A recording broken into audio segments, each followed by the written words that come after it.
आज की डेट में जो भी बायर्स या जो भी न्यू यूज हैंडसेट यूजर्स हैं उन सबका एटलीस्ट एक तो मोटो रहता ही होगा या एक एक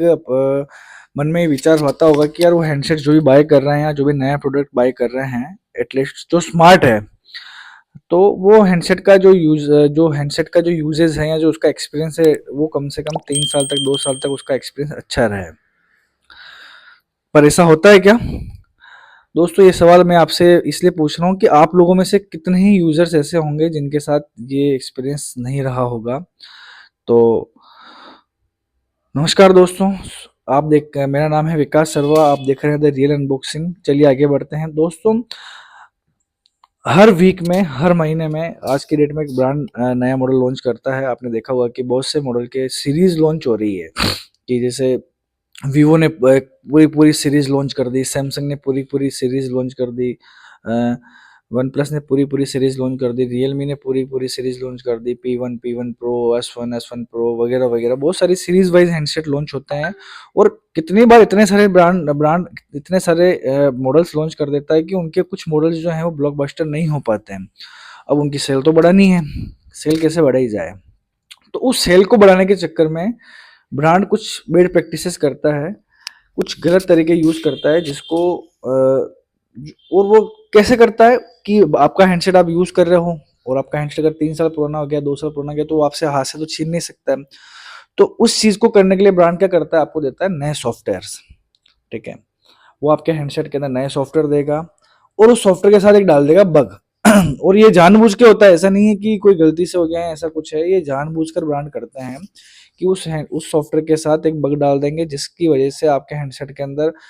अलग अलग तरह के इश्यूज आने लग जाएंगे। जो यूजर हमारे पास जो मेल्स आती है, जो हमारे पास जो कमेंट्स आते हैं, उसके अकॉर्डिंग मैं बताता हूँ कि बहुत सी यूजर्स को नया अपडेट करने के बाद कैमरा खराब हो गया, उसके हैंडसेट में पोअर नेटवर्क इशू आने लग गया, या उसके हैंडसेट में बैटरी बैकअप का इशू आने लग गया। अभी आपने देखा होगा बहुत से ब्रांड्स में ग्रीन लाइन का इशू आया था, सैमसंग, रियलमी, अपने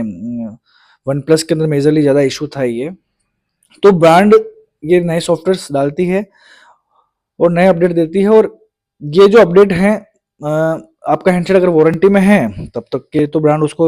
की रिस्पॉन्सिबिलिटी, तो ब्रांड उसको फ्री ऑफ कॉस्ट रिपेयर करके देती है, रिप्लेस करके देती है, जो भी उनकी पॉलिसीज होती है। और अगर नहीं है तो आप सर्विस सेंटर के चक्कर काटते हैं, सर्विस सेंटर जाएंगे तो वो आपको पर्टिकुलर स्पेयर का कॉस्ट बता देंगे, या बहुत सी बार वो मदरबोर्ड का इशू तक भी या मदरबोर्ड के कॉस्ट तक भी आपके साथ शेयर करते हैं, आपको देते हैं। तो जब मदरबोर्ड का इशू आपको देते हैं तो मोबाइल का जो 80% कॉस्ट होता है या 70% कॉस्ट जो होता है वो मदरबोर्ड का आता है। टोटल कॉस्ट जो, जैसे आपका मोबाइल 10,000 रुपए का है आप ये मान के चलिए कम से कम 6,000 रुपए का मदरबोर्ड होगा। अगर वो उसका रैम रोम कम है या अगर उसका रैम रोम ज्यादा है तो उस अकॉर्डिंग उसका प्राइस ज्यादा होगा। तो आप देखते हैं कि यार मेरा जब मोबाइल ही 10,000 रुपए का है और उसमें जब उसके अंदर जब एक्सपेंसिव 6,000 का आ रहा है, तो आप उसको रिपेयर या तो नहीं करवाएंगे। ठीक है, और नहीं करवाएंगे तो ऑप्शन क्या है कि आपको नया हैंडसेट बाय करना पड़ेगा। अब जब नया हैंडसेट आप बाय करने का प्लान करेंगे तो आप एक यूजर जो होता है वो जनरली क्या होता है कि किसी ब्रांड के साथ बहुत जल्दी यूजर फ्रेंडली हो जाता है, या उसके साथ वो एक हाथ में जम जाता है। अपन नॉर्मल लैंग्वेज में बात करते हैं कि यार मेरे ये हाथ जो मोबाइल है वो मेरे हाथ में जमा हुआ है। उस कंडीशन में वो उसी ब्रांड का मोबाइल वापस लेना प्रेफर करता है कि नहीं यार मेरे को तो इसी ब्रांड का हैंडसेट सूट होता है और मैं इसी ब्रांड का लूंगा। वो आप वापस फिर से नया हैंडसेट लेते हैं, पुराना हैंडसेट वापस रीसेल करेंगे, आपके घर पे पड़ा रहेगा। तो इस तरह से ब्रांड जो है वो एक बेड प्रैक्टिस करता है अपनी हैंडसेट या अपनी सेल को बढ़ाने के लिए। अब जब सेल को बढ़ाने के लिए ये सारी प्रैक्टिसेस करता है, उसके बाद आपको लगता है कि ये प्रैक्टिसेस सही है, या आपको लगता है कि इस प्रैक्टिसेस से किसका नुकसान हो रहा है, बल्कि जबकि मैं और आप, हम सभी लोग किसी ना किसी ब्रांड के साथ एक एज ए कस्टमर जुड़े हुए हैं, और ब्रांड की रेस्पॉन्सिबिलिटी बनती है कि वो उसके कस्टमर को एटलीस्ट जो प्रोमिसेस कर रहे हैं, जो भी प्रोमिसेस आप जब नया हैंडसेट लेते हैं तो आपने देखा होगा काफी सारे एड्स के अंदर हम लोग 3 साल तक एड देंगे, हम लोग 4 साल तक एड देंगे, हम लोग 2 साल तक एड्स देंगे। और एड्स और सॉफ्टवेयर अपडेट करना मैं भी पहले बोलता था, जो यूजर्स थे या जो हमारे जो क्लाइंट्स थे, काफ़ी सारे कमेंट्स आते थे, काफ़ी सारे मेल्स आते थे, तो मैं भी उनको ये गाइड करता था कि नहीं, सॉफ्टवेयर अपडेट सिक्योरिटी बेस सिर्फ सिक्योरिटी के बिहाफ पे या सिक्योरिटी के हिसाब से, या जो नए फंक्शंस आते हैं उनके हिसाब से उसको अपडेट करना भी जरूरी है। पर मैं अब किसी को भी ये गाइड नहीं करता हूँ या एडवाइस नहीं करता हूँ कि आप आपका हैंडसेट अपडेट करिए, क्योंकि अपडेट आता क्या है और हो क्या जाता है। 50 तरह की प्रॉब्लम्स उसके अंदर देखने को मिलती है, अलग अलग तरह की। तो अगर आप भी, आपके पास भी हैंडसेट है, अगर आपके पास भी कोई अपडेट आया तो प्लीज़, या तो आपके पास, आपके किसी मिलने वाले के पास सेम मॉडल है तो आप उसका एक्सपीरियंस उससे पूछिए, या फिर एक बार ऑनलाइन आके यूट्यूब के ऊपर आके उसके फीडबैक जरूर चेक करिएगा अपडेट करने से पहले। नहीं तो आपका जो चलता बना बनाया हैंडसेट, जो चला चलता हैंडसेट है, उसकी पूरी तरह से बैंड बज जाएगी। और ब्रांड यही चाहता है, और ये सभी ब्रांड्स के अंदर होता है, मैं किसी पर्टिकुलर एक ब्रांड की बात नहीं कर रहा हूँ, सभी ब्रांड्स के अंदर ये प्रैक्टिसेस होती है। और इन प्रैक्टिसेस को रोकने के लिए सिर्फ और सिर्फ एक ही मैं सजेशन देना चाहूंगा कि मिनिस्ट्री ऑफ इलेक्ट्रॉनिक्स को इसके अंदर इंटरफेयर करना चाहिए और कुछ रूल्स ऐसे बनाने चाहिए कि ब्रांड जो भी प्रोमिसेस कर रहा है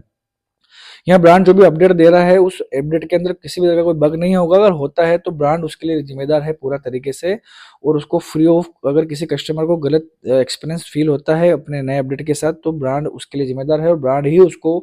जो भी प्रॉब्लम है उसको सोल्यूशन कस्टमर को देगा। तो अगर आपके मिलने वाले हैं या आपके साथ, अगर किसी के भी साथ इस तरह का कोई बिहेवियर हुआ हो ब्रांड के साथ, ब्रांड के द्वारा, तो प्लीज़ आप कमेंट में मुझे लिखिए, मुझे बताइए ब्रांड नेम के साथ और सॉफ्टवेयर वर्जन के साथ, ताकि हम लोग इस बात को और आगे तक पहुंचा सकें। और प्लीज़ अगर ये वीडियो आपने लाइक नहीं किया तो लाइक करिए, सब्सक्राइब करिए, शेयर करिए अपने दोस्तों के साथ, ताकि हम लोग आपके लिए रोज रोज ऐसे ही नए नए वीडियोस लाते रहें, बनाते रहें, और हमको भी थोड़ा सा अच्छा फील हो, और हमको भी थोड़ा सा कॉन्फिडेंट फील हो कि नहीं, हम जो कर रहे हैं वो आपके लिए यूजफुल है। तो बने रहिए दोस्तों।